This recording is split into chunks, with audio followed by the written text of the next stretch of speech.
Welcome back to the Angry Man Podcast with Jason and Greg. So, Jay, Keyshawn Davis is right back at it. He's talking about Frank Martin, looking for an opportunity. He's calling Frank Martin out. Apparently, fans have told him that that's the fight that they would like to see him in next. I don't know if that's really going to be a fight that Top Rank will be willing to make. But it's a fight that supposedly Keyshawn Davis is interested in. And I don't know, Jay. I still think it's a little bit too soon for Keyshawn Davis. I don't know why Frank Martin would be interested in fighting Keyshawn Davis coming off a fight with Gervonta Davis. But Keyshawn has constantly kept people's name in their mouth or in his mouth.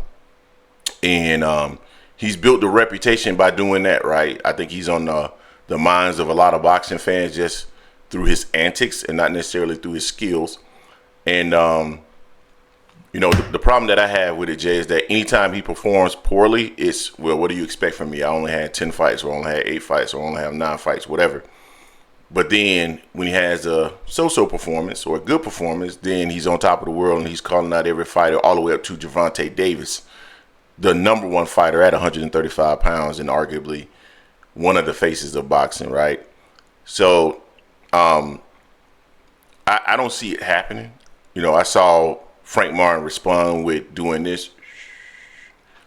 I don't think he's. Yeah, I don't. It said. I'm sorry. Say that again. He said, "Say less" in that video. Oh, I didn't see him say less or anything. All I saw it was something doing this. So yeah, if he says say less, that's fine. But he can say less all he wants to. I don't believe he's going to make that fight. What money is he going to get out of a Keyshawn Davis fight at this stage, at this juncture? If I'm him, I'm waiting probably another 12 to 18 before I fight Keyshawn. Keyshawn needs to get up to about 18 fights before he starts talking about calling out big dogs. Just my personal opinion, because if he goes in there and he loses to Frank Martin, then what are they going to say?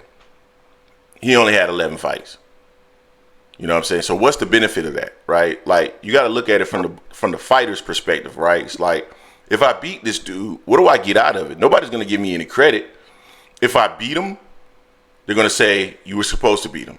If you beat him, but later on he becomes a great champion or a great world champion, they're just going to say he was too young when you fought him. So there's no benefit in actually fighting him, right? So I don't see it happening, Jay. I think Keyshawn got Abdullah Mason problems. You got a guy right there on Top Rank that's in your weight class, that's explosive, that you could fight. So why not think about fighting him? It's just my thoughts. You know, so Jay, what's your thoughts on that? Yeah, I mean, I see both sides of it. I understand what you're saying, but I also understand that with Frank coming off a loss to Tank like he did, for one, Keyshawn's ranked higher than him in all the sanctioning bodies. So although Keyshawn won't bring the money, he'll give Frank a chance to move up in the rankings at 135 because Keyshawn's ahead of him in every ranking in every sanctioning body right now. You think he cares about the rankings? If he said he wants to get a belt. So it'll help put him in a position to try to get a belt, whether it's in a WBO, IBF, or WBC. Mm-hmm. So I think that'll help him in that aspect there. You know, and I mean, it's a good comeback fight for Frank. I think it's probably more dangerous than, you know, fighting someone else on that's available. But I understand and make money.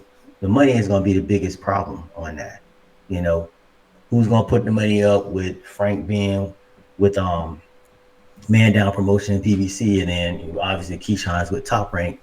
We'll see how that do. I mean, hell, they might throw it on the undercard of the Tank Loma fight. That might be something they could do. That way, the money can already be part of that other part of the major card on that. But I mean, Keyshawn ain't fighting no Abdullah Mason. That's too dangerous for him right now. I think he's not fighting Andy Cruz neither. Andy Cruz got less fights than he does. He's already lost to him 4 times. He loses this dude right now. He definitely is going to hurt him even more. So I mean, I like the fight just because of the animosity between the two fighters. You know, I know it has to make business sense. What animosity? Right now? What animosity? They had a run-in already. They had a run-in as Frank went in and approached him. Frank went in and got his face. Frank went and approached him, but all the animosity, all the talk is coming from Keyshawn's side. It's one-sided. That's my point. Well, right now, yeah.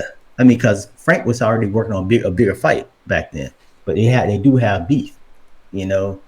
And everyone when Keyshawn did this little poll on Twitter, everyone's saying he should fight Frank. That'd be a good fight. Now, to your point, yeah, he didn't have a lot of fights, and Keyshawn always flip flops. If he has a bad performance, he's not enough fights, and if he has a good performance, I'm ready to fight King Kong.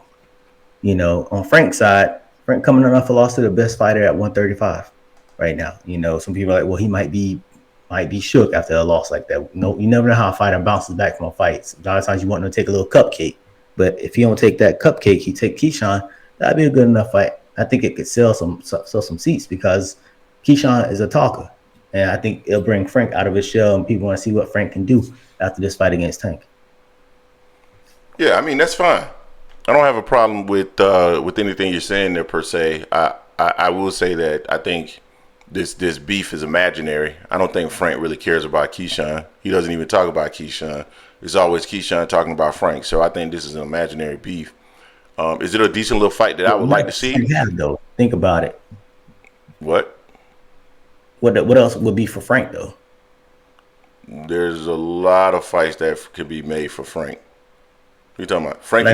Frank can get a comeback fight against anybody. I mean, you want to come back against an opponent that you think is a good but not great opponent, right? After coming off a knockout loss. So why would I want to come back against somebody like Keyshawn who's young and hungry? That's not what I would want to do in my comeback fight after taking an L. And then again, he doesn't bring any money. All he brings is a mouthpiece. It'll be interesting for hardcore boxing fans, but I don't see the rationale for why anybody on Man Down or Al Heyman or Frank Martin ultimately would want to make that fight next with Keyshawn. Great mouthpiece. That's amazing. That's fantastic. But mouthpiece without any drawing power doesn't really mean much. And Frank Martin, man, you know how sanctioning bodies change their rankings all the time, man. Frank Martin may be behind in every single sanctioning body right now. Man, in 3 months, he could be number one for one of them out of the blue. So none of that means anything to me. That'd be a crazy stretch out of the blue for sure, coming off a loss.